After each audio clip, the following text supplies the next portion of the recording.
ధరణి మురిసే అని చెప్పి. ఓ అసలు నిజంగా పాట అనేది ఎక్సలెంట్ సీరియస్గా.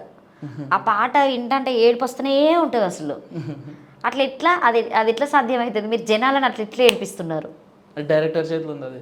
ఉమ్, ఒకటి లక్ష్మణ్ అన్న చేతిలో, అది నిఖిల్ అని చెప్పి డైరెక్ట్ ధరణి మురిసేకి నిఖిల్ అని అబ్బాయి చేసిండు. బాగా హార్డ్ వర్క్ చేస్తాడు అతను. అంటే ఇప్పుడు ఈ అత్తారింటికి దాకకుండా ధరణి చేసినప్పుడు కూడా నీ ఫీలింగ్ ఎట్లుంది? ఎందుకంటే కంటిన్యూ చాలా వరకు ఏడుపు ఆ పిల్లని ఏడుతూనే ఉంటుంది. ఆమె నీతోనే కదా, అలా నీతోనే. నిజంగా ఏడుస్తారా అమ్మాయిలు? నిజంగా ఏడుస్తారు.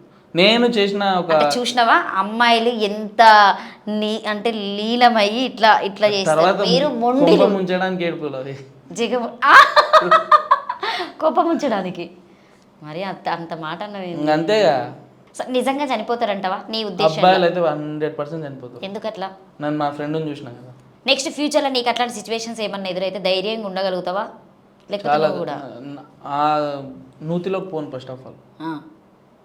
చూసినావా అమ్మాయిలు అంటే నూతిలో ఎన్ని అర్థాలు. ప్రేమ అనేది ప్రేమలోకి పోను.